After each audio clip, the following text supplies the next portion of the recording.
సుమన్ టీవీలో మీ business promotions కోసం ఈ కింది నెంబర్ను సంప్రదించగలరు.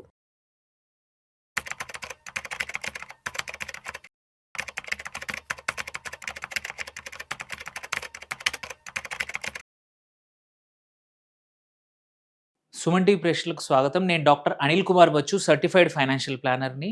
అలాగే ఏఏఎఫ్ అండ్ పిఎంఎస్ డిస్ట్రిబ్యూటర్‌ని కూడా. సో ఒకటేంటంటే ఈ కాలంలో చాలామంది ఏంటంటే వింటున్నారు కొత్తగా పిఎంఎస్, ఏఏఎఫ్ అనే వర్డ్స్ చాలా వింటా ఉన్నారు. మ్యూచువల్ ఫండ్స్ అందరికీ తెలుసు. సో ఈ ఏఏఎఫ్ అంటే ఏంటనేది చాలామందికి తెలీదు. సో ఇదేంటంటే ఆల్టర్నేట్ ఇన్వెస్ట్‌మెంట్ ఫండ్. ఇది ఎవరికి అంటే ఒక లైఫ్‌లో ఆల్రెడీ కొంచెం ఎక్స్‌పీరియన్స్ ఉన్న ఇన్వెస్టర్స్‌కే కానియండి, ఆర్ ఏదైనా మీరు ఆస్తులు ఏవైతే అమ్మినప్పుడు, పెద్ద ప్రాపర్టీస్ అమ్మినప్పుడు వచ్చిన డబ్బులొచ్చినప్పుడు ఏం చేయాలో తెలియని ఇన్వెస్టర్స్ కానియండి, వాళ్ళందరికీ కూడా రియల్ ఎస్టేట్ బదులు ఇంకా ఏదైనా మంచి యాసెట్స్ కావాలనుకునే వాళ్ళకి కానీ, సఫిస్టికేటెడ్ ఇన్వెస్టర్స్ ఎవరైతే ఉన్నారో, అనుభవజ్ఞులు, మళ్ళీ క్యాపిటల్ ఎక్కువ ఉన్న వాళ్ళు కూడా ఇవన్నీ ఏఎఫ్స్‌లో ఇన్వెస్ట్ చేయడానికి మంచి అవకాశం అనమాట. ఈ ఆల్టర్‌నేట్ ఇన్వెస్ట్‌మెంట్ ఫండ్స్ అనేవి ఏవి కొత్తేమి కాదు. ఇవి ఒక 15, 20 సంవత్సరాల నుంచి ఉన్నాయి. బట్ ఏంటంటే ఇప్పుడు యాక్సెసిబిలిటీ పెరిగింది. ఇంతకుముందు ఒకరు ఇందులో ఏంటంటే ₹1,00,00,000 మినిమమ్ ఇన్వెస్ట్‌మెంట్. సో, ఇంతకుముందు ₹1,00,00,000 పెట్టే వాళ్ళు, ఇన్వెస్ట్ చేయగలిగే వాళ్ళు చాలా తక్కువగా ఉండేవాళ్ళు. బట్ నౌ విత్ ఎక్స్‌పీరియన్స్ చాలామంది మ్యూచువల్ ఫండ్స్‌లో కానీ, పీఎంఎస్‌లో కానీ, స్టాక్స్‌లో కూడా ఇన్వెస్ట్ చేస్తూ వాళ్ళ క్యాపిటల్‌ని పెంచుకొని ₹1,00,00,000 ఆ పైన చేసేవాళ్ళు చాలామంది ఉన్నారు. అలాగే ప్రాపర్టీ వాల్యూస్ పెరగడం వల్ల కూడా ప్రాపర్టీ అమ్మినప్పుడు కొనడం ఆహ్, వాటిలో కూడా ద్వారా కూడా వచ్చే అమౌంట్ కూడా కోట్ల పైన వస్తోంది కాబట్టి ఏం చేయాలి అనుకునేవాళ్ళు. అండ్ రియల్ ఎస్టేట్ ప్రైజెస్ కూడా పెరిగాయి. దాని బదులు ఇంకా ఆల్టర్‌నేట్‌గా ఏదైనా కావాలనుకునే వాళ్ళకు ఇది ఆల్టర్‌నేట్ ఇన్వెస్ట్‌మెంట్ ఫండ్స్ అనేవి ఒక మంచి ఇన్వెస్ట్‌మెంట్ వెహికల్. ఎందుకు తెలుసుకుందాం కొంచెం వాటి గురించి. సో, ఇక్కడ అడ్వాంటేజ్ ఏందంటే దే ఆర్ రకరకాల ఇందులో ఏఎఫ్‌లో కూడా కేటగరీ 1 అని, 2 అని, 3 అని 3 రకాలున్నాయి. బట్ జనరల్‌గా ఏంటంటే మ్యూచువల్ ఫండ్‌కి కంపారబుల్ ఏంటంటే మాత్రం category 3 open ended mutual funds అనమాట. వీటికి ఓపెన్ ఎండెడ్ ఏఎఫ్స్ అనమాట. ఇవేంటంటే మ్యూచువల్ ఫండ్ లాగానే ఈక్విటీస్‌లో ఇన్వెస్ట్ చేస్తాయి. ఓపెన్ ఎండెడ్ అంటే ఎప్పుడంటే అప్పుడు ఇన్వెస్ట్ చేసుకోవచ్చు. ఎప్పుడంటే అప్పుడు ఎగ్జిట్ అవ్వచ్చు. వెరాజ్ సేమ్ ఏఎఫ్‌లో కేటగరీ 1, 2 ఈవెన్ కేటగరీ 3లో కూడా క్లోజ్డ్ ఎండెడ్ ఫండ్స్ ఉంటాయి. వాటికేంటంటే 5-7 సంవత్సరాలు లాక్ ఇన్ పీరియడ్స్ ఉంటాయి. మచ్ మోర్ రిస్కియర్ ఉంటాయి. ఎప్పుడంటే అప్పుడు మన చేతిలో ఉండదు. డబ్బులు ఎగ్జిట్ కావాలి, రిడీమ్ చేయాలంటే. ఇన్వెస్ట్ చేయడం మన చేతిలో ఉండొచ్చు. బట్ ఎగ్జిట్ మన చేతిలో ఉండదు. వెరాజ్ ఓన్లీ వన్ కేటగరీ ఏంటంటే కేటగరీ 3 ఏఎఫ్స్‌లో ఈక్విటీ ఓపెన్ ఎండెడ్ మాత్రం మన చేతిలో ఉంటుంది. మనం ఇన్వెస్ట్ చేసినా సరే ఎగ్జిట్‌లో మ్యూచువల్ ఫండ్ లాగానే ఉండొచ్చు. బట్ ఆప్షన్ అనేది మన చేతిలో ఉంటుంది.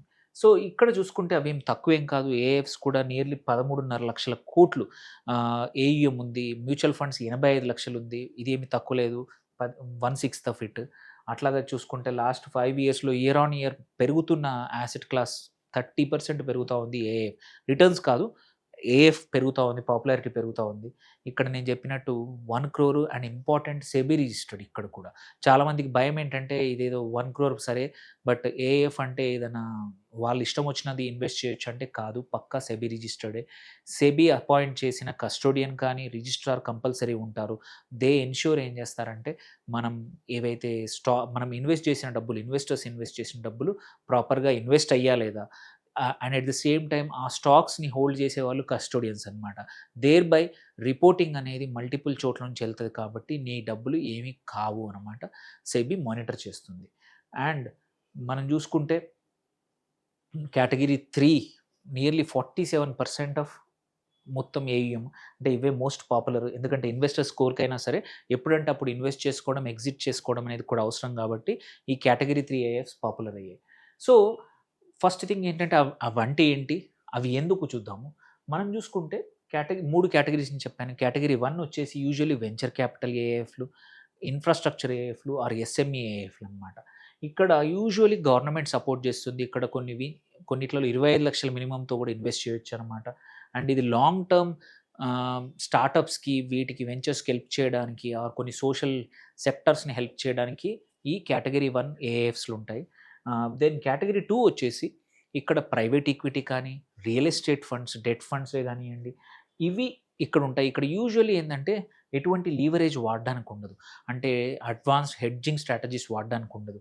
They are more closed ended. అంటే 3 సంవత్సరాలు, 5 సంవత్సరాలు, 7 సంవత్సరాలు క్లోజ్ ఉంటాయి. ఫండ్ మేనేజరే చెప్తారు ఎప్పుడు ఎగ్జిట్ అవ్వాలి అనేది వాళ్ళే ఇస్తారనమాట.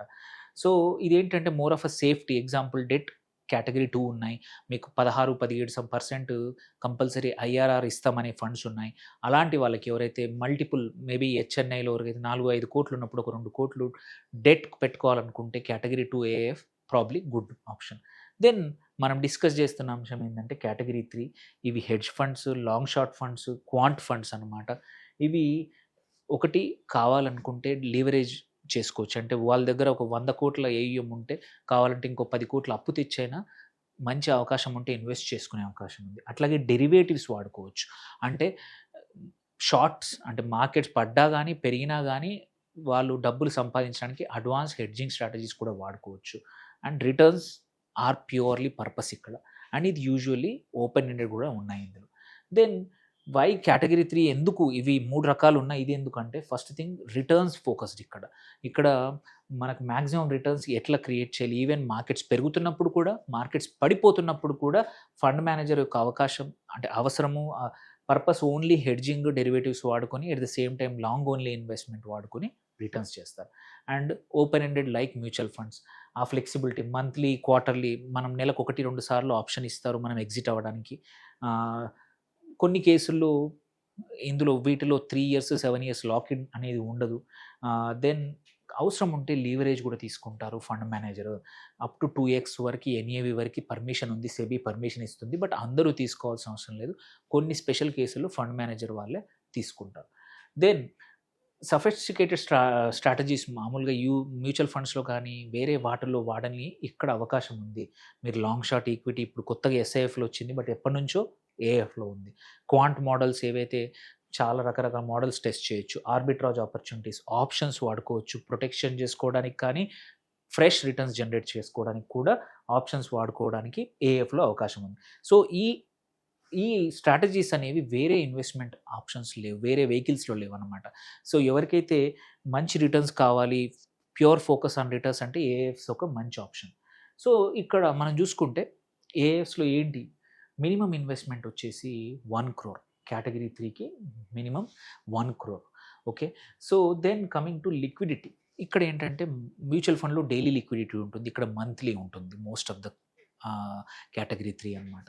సో మీరు ప్రతి మంత్ ఒకసారి వాళ్ళు విండో ఇస్తారు. ఆ టైంలో మీకు డబ్బులు కావాలంటే, ఎగ్జిట్ కావాలన్నా మీరు రిక్వెస్ట్ ఇచ్చేయొచ్చు. టిపికల్ రిటర్న్స్ మనం చూసుకుంటే నేను రియల్ ఎస్టేట్ కంపేర్ చేద్దాము. చూసుకుంటే ఇక్కడ 8-12% ఐఆర్ఆర్ వర్కౌట్ అవుతుంది. బట్ ఇక్కడ 15-30% or even higher top funds ఏవైతే ఉన్నాయో, మనం ఇక్కడ రియల్ ఎస్టేట్‌లో 50 లక్షల నుంచి 1 crore మినిమమ్ టికెట్ సైజ్. ఇక్కడ 1 crore సరిపోతుంది. ఇక్కడ 5, 6, 7 కోట్లు, 8 కోట్లు పెట్టాలి కమర్షియల్ రియల్ ఎస్టేట్ అయితే. లిక్విడిటీ ఇక్కడ ఇయర్స్ పట్టొచ్చు. రియల్ ఎస్టేట్‌లో అంత ఈజీగా అమ్మడం కష్టం. ఇక్కడైతే నీకు ఈజీగా డిఫైన్డ్ పీరియడ్స్ ఉన్నాయి. Returns are higher. And money risk అయితే రియల్ ఎస్టేట్‌లో హయ్యర్‌గా ఉంటుంది. వెరాస్ మీరు కేటగిరీ 3లో చూసుకుంటే సెబీ రెగ్యులేటెడ్ కాబట్టి మనీ రిస్క్ అయితే ఉండదు. రిటర్న్స్ రిస్క్, మార్కెట్ రిస్క్ ఉండొచ్చు కానీ మనీ రిస్క్ ఎప్పుడూ ఉండదు. దెన్ మేనేజ్మెంట్ చూసుకుంటే ఇక్కడ ప్రొఫెషనల్ ఫండ్ మేనేజర్ ఉంటారు. మీరు ఏం చేయాల్సిన అవసరం లేదు. ఇక్కడ మీరు ప్రాపర్టీస్ కొనుక్కున్నారంటే మీరే ఆర్ ఇంకొకరిని మనిషిని పెట్టి మనమే యాక్టివ్‌గా మనమే మేనేజ్ చేయాలి. మన ఇన్వాల్వ్‌మెంట్ అవ్వదు. అట్లాగే లీవరేజ్ తీసుకుంటే ఇక్కడ తీసుకోవచ్చు మార్ట్‌గేజ్. ఇక్కడ కూడా లీవరేజ్ ఆప్షన్ ఉంది. దెన్ టాక్సేషన్ చూస్తే ఇక్కడ ఫండ్ లెవెల్‌లో సింప్లర్ వాళ్ళే ట్యాక్స్ పే చేశాక రిటర్న్స్ ఏమున్నాయో మన చేతికుంటాయి.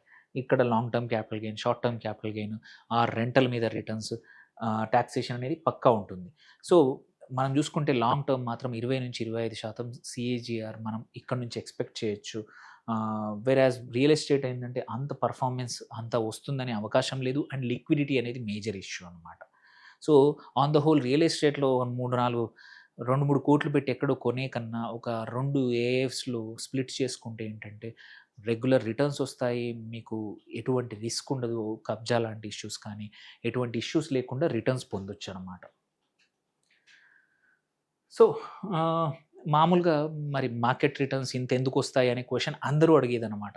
సో ఇంపార్టెంట్ ఏంటంటే ఒకటి లాంగ్ షార్ట్ ఈక్విటీ ఆప్షన్ ఉంది. అంటే అండర్ వాల్యూ స్టాక్స్‌ని కొనడమే కాకుండా ఓవర్ వాల్యూడ్ స్టాక్స్‌ని షార్ట్ కూడా చేసుకుంటారు వీళ్ళు. So thereby additional returns వస్తాయి. మ్యూచువల్ ఫండ్స్ కానీ most of the time only long ఉంటాయి కాబట్టి ఈ ఆప్షన్ ఉండదు. Then usually exposure long exposure only 40-80% తీసుకుంటారు. దేనిపై ఏందంటే మార్కెట్స్ అప్స్ అండ్ డౌన్ అయినా గానీ అంత ఎక్కువగా పడిపోదు నీ AF portfolio. And also unlisted స్టాక్స్‌లో కూడా అప్ టు 30% అలో ఉంది. పర్మిషన్ ఉంది. సెబీ ఇచ్చింది. వాటి వల్ల కూడా అడిషనల్ రిటర్న్స్ ఈవెన్ లిస్ట్ అవుతున్నప్పుడు కూడా యాస్ ఏ ఇన్‌స్టిట్యూషన్‌గా పార్టిసిపేట్ చేసుకొని, లిస్టింగ్ కన్నా ముందే పార్టిసిపేట్ చేసుకొని కూడా తక్కువ ప్రైస్‌లో కంపల్సరీ లిస్టింగ్ వచ్చే అవకాశాలు ఏఎఫ్‌కున్నాయి. సో, ఇవి దీంతో పాటు మనం చూసుకుంటే మార్కెట్ న్యూట్రల్ కొన్ని ఆపర్చునిటీస్ ఉన్నాయి. అట్లాగే క్వాంట్ స్ట్రాటజీస్ ఉన్నాయి. మనం సిస్టమాటిక్ ఇందులో ఏందంటే ఆల్గోరిథమ్ డ్రివెన్. సో, వీళ్ళు మంచి మంచి ఆల్గోరిథమ్ క్వాంట్ ఫండ్స్ కూడా ఏఎఫ్స్‌లో ఉన్నాయి. దెన్ బ్యాక్ టెస్ట్ చేసుకున్నాయి. ఇది ఓన్లీ క్వాంట్ ఓన్లీ థియరిటికే కాదు, బ్యాక్ టెస్ట్ చేసుకొని బ్యాక్‌లో డిఫరెంట్ మార్కెట్ సైకిల్‌లో కూడా మంచిగా పెర్ఫార్మ్ చేసిందా లేదో చూసుకుంటారు. సో, దెన్ ఇంకోటి అబ్సల్యూట్ మల్టీ అసెట్ కేటగిరీస్ కూడా ఏఎఫ్స్‌లో వచ్చాయి. దేర్‌బై ఏంటంటే ఇన్ని రకాల స్ట్రాటజీస్ ఉన్నాయి కాబట్టి ఏ ఇన్వెస్టర్‌కైనా సరే ఏఎఫ్స్ అనేది దొరుకుతాయి. లైక్ మ్యూచువల్ ఫండ్‌లో ఎన్ని ఆప్షన్స్ ఉన్నాయో ఏఎఫ్స్‌లో కూడా రకరకాల స్ట్రాటజీస్ మనకు అవసరానికి తగ్గట్టు, మన రిస్క్ ప్రొఫైల్ తగ్గట్టు, మన మైండ్ సెట్‌కి తగ్గట్టు, మన ఎక్స్‌పీరియన్స్ తగ్గట్టు మనం ఏఎఫ్స్ చూస్ చేసుకోవచ్చు. So, they are many funds ఉన్నాయి ఇక్కడ. నేను ఓన్లీ కొన్ని ఫ్యూ ఫండ్స్ ఇక్కడ చూసుకుంటే ఫినెవెన్యూ గానీ, నువామా గానీ, ఐసీఐసీఐ గానీ, స్వియోమ్ గానీ, ITI quite a few nearly ఒక 500 వరకి ఏఎఫ్స్ మార్కెట్‌లో అవైలబుల్ ఉన్నాయి. Then coming to just category 3 ఏఎఫ్స్‌ని కంపేర్ చేసుకుంటే అగైనెస్ట్ నిఫ్టీ 50 చూసుకుంటే రియల్ ఎస్టేట్ యావరేజ్ ఐఆర్ఆర్ చూసుకున్నా గానీ, మీరు చూస్తే 1 ఇయర్ టైమ్ పీరియడ్‌లో కానియండి, 2 ఇయర్ టైమ్ పీరియడ్‌లో 19%, 3 ఇయర్‌లో 28, 5 ఇయర్ 22 ఇది యాజ్ ఆన్ టుడే కూడా చూసుకున్నా. ఎందుకంటే they are consistently beating Nifty and also real estate returns also. So, మనం ఏఎఫ్ ఏఎఫ్ ఇండస్ట్రీ కూడా 28%తో గ్రో అవుతా ఉంది. And most of the returns are 27%, 28% long term category 3 average. Category average imagine చేయండి, category average 28 ఉంటే కొన్ని some of the funds actually given higher also. So, on the whole మనం చూసుకుంటే ఏఎస్ గురించి చూసుకుంటే ఒకటి ఓవర్ ఇన్వెస్ట్ చేయాలి. Very important question. ఎవరు దొరికితే వాళ్ళు కాదు. ఎవరికైతే అపెటైట్ ఉంటదో వాళ్ళకే చేయాలి. మినిమమ్ ఒక 1.5 2 కోట్ల సర్ప్లస్, ఇన్వెస్టబుల్ సర్ప్లస్ ఉంటేనే ఒక రూ. 1,00,00,000 ఇందులో చేయండి. సెకండ్, మినిమమ్ ఒక 2-3 ఇయర్స్, 3+ ఇయర్స్ నీకు ఓపిక ఉంటేనే ఏఎఫ్‌లోకి రండి. తర్వాత వచ్చేసి ప్రొఫెషనల్ ఎవరైతే చాలా కొన్నేళ్ల నుంచి చేస్తా ఉన్నారో 3-4 కోట్ల పోర్ట్‌ఫోలియో ఉందో వాళ్ళు కూడా ఇందులోకి రావచ్చు. మళ్ళీ ఎన్ఆర్ఐస్ ఎవరైతే ఉన్నారో ఇండియాలో ఉండరు. రియల్ ఎస్టేట్‌లో రెగ్యులేషన్ తెలీదు. ఎక్కడ పెడతామో ఏమో తెలీదు. దాని బదులు ఏఎఫ్‌లో పెట్టుకోండి. ఏఎఫ్‌లు బోత్ ఇండియాలో ఉన్నాయి. గిఫ్ట్ సిటీ ఏఎఫ్స్ కూడా ఉన్నాయి. అక్కడ $150,000 మినిమమ్. సో, వాటిలో కూడా ఏంటంటే కంట్రోల్ మీ చేతిలో ఉంటుంది. రిటర్న్స్ ఇండియాలో ఉంటాయి. Wonderful returns. మీకు తగ్గట్టు మీ రిస్క్ ప్రొఫైల్ తగ్గట్టు ఏఎఫ్ సెలెక్ట్ చేసుకోవచ్చు. దెన్ ఇక్కడ కూడా మనం చూసుకుంటే ఎలా స్టార్ట్ చేయొచ్చు ఏఎఫ్స్ అంటే సెబీ రిజిస్టర్డ్ కేటగిరీ 3 ఏఎఫ్స్ చాలా ఉన్నాయి. మనం అది చెక్ చేసుకోవచ్చు. ఫండ్ మేనేజర్లు, అడ్వైజర్లు చాలామంది ఉన్నారు. ఇది డైరెక్ట్‌గా చేసినా, నువ్వు ఒక అడ్వైజర్‌తో చేసినా ఏం పెద్ద తేడా ఉండదు. ఎందుకంటే ఇందులో డైరెక్ట్ రెగ్యులర్ అనే ప్లాన్‌లు మ్యూచువల్ ఫండ్ లాగా ఉండవు. పీఎంఎస్‌లో కానీ, ఏఎఫ్‌ల్లో కానీ బెటర్ ఏంటంటే ఒక అడ్వైజర్ ద్వారా వెళ్తే ఏంటంటే ఉన్న యూనివర్స్‌లో ఏది మంచిదో మీకు సజెస్ట్ చేస్తారు. లేకపోతే వాళ్ళ దగ్గర ఉన్న స్ట్రాటజీయే బెస్ట్ అని చెప్పేసి మీకు అంటగట్టే అవకాశం ఉంది. సో, అందుకోసం ఇక్కడ మాత్రం మీకు advisor much more important PMS and ఏఎఫ్స్‌లో. దెన్ యూజువల్లీ ఏంటంటే కొత్త ఫండ్ చేసేప్పుడు పీపీఎం అంటే ప్రైవేట్ ప్లేస్మెంట్ మెమోరాండం ఇస్తారు. అట్లాగే కేవైసీ అవన్నీ చేసేసుకొని చేసుకోవచ్చు. మినిమమ్ కొన్ని కేసుల్లో ఏంటంటే 1 crore ఒకటేసారి అప్‌ఫ్రంట్ ఇయ్యాల్సి వస్తుంది. కొన్ని కేసుల్లో ఒక 3-4 ట్రాన్షేలో ఇన్వెస్ట్ చేయమంటారనమాట. దాని తర్వాత ఇది ఎవ్రీ 15 డేస్ కోసం ఒకసారి ఎన్ఏవి, ఏఎఫ్‌లు రిలీజ్ చేస్తాయి. Open ended category 3. సో, మనకి తెలుస్తుంది మన వాల్యూ ఎంత ఉందో. అలొకేషన్ చూసుకున్నా సరే రకరకాల ఏఎఫ్స్ ఉన్నాయి. But still me risk profile, me life stage తగ్గట్టు మనం అలొకేషన్ వెరీ ఇంపార్టెంట్. ఇక్కడ కొన్ని డైవర్సిఫైడ్ చేసుకోవచ్చు. మీ దగ్గర మల్టిపుల్ కొంచెం ఎక్కువ క్యాపిటల్ ఉంటే 2-3 రకాల ఏఎఫ్స్‌లో పెట్టుకోవచ్చు. But this depends on person to person vary అవుతుంది.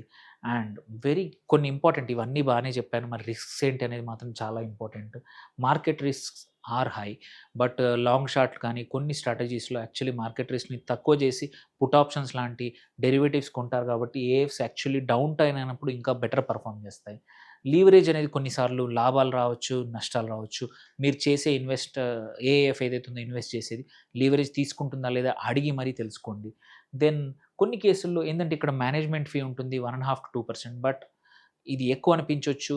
ఓన్లీ ఫిక్స్డ్ ఉంటే మాత్రం ఇబ్బంది లేదు. కొన్ని కేసుల్లో అడిషనల్‌గా పర్ఫార్మెన్స్ ఫీస్ ఉంటుంది. 10% ఆర్ 20% అబోవ్ హర్డిల్ రేట్ అని.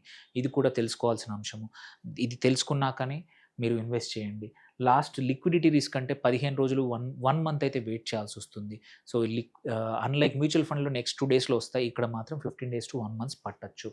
ఆహ్, కొన్ని స్ట్రాటజీస్ ఏంటంటే 30 డేస్ టు 90 డేస్ ముందే అడగండి. రిడెంప్షన్‌కి ఎంత టైం పడుతుంది? ఎన్ని రోజులు తీసుకుంటారనేది. అండ్ కొన్ని మోడల్ రిస్క్స్ ఏదైతే క్వాంట్ ఫండ్స్ ఏవైతే ఉన్నాయో మోడల్స్ పనిచేస్తాయో తెలీదు. రియల్ వరల్డ్‌లో పనిచేస్తాయో లేదో తెలీదు. అందుకోసమే అవి సెలెక్ట్ చేసుకునేప్పుడు కొంచెం back testing data or recent performance data తీసుకొని మాత్రమే చేయండి. సో, ఆన్ ద హోల్ చూసుకుంటే ఏఎఫ్స్ వచ్చేసి కొత్తగా వచ్చిన ఇన్వెస్ట్‌మెంట్ వెహికల్ ఏం కాదు. బట్ రీసెంట్‌గా పాపులర్ అవుతున్న వెహికల్ అది. ఎందుకంటే చాలా మందికి ఇప్పుడు అవైలబుల్ ఉంది కాబట్టి. అదేం చిన్నది కాదు. నియర్లీ 13,00,000 కోట్ల ఏయుఎం ఉంది. అండ్ మీరు భయపడాల్సిన అవసరం లేదు. Highly regulated industry, highly regulated fund scheme. సో, మంచిగా ఇన్వెస్ట్ చేసుకోండి. మీకేమైనా క్వెషన్స్ ఉంటే పోస్ట్ చేయండి. రీచ్ ఔట్ అవ్వండి. Thank you for watching. Signing off doctor Anil Kumar Bachu.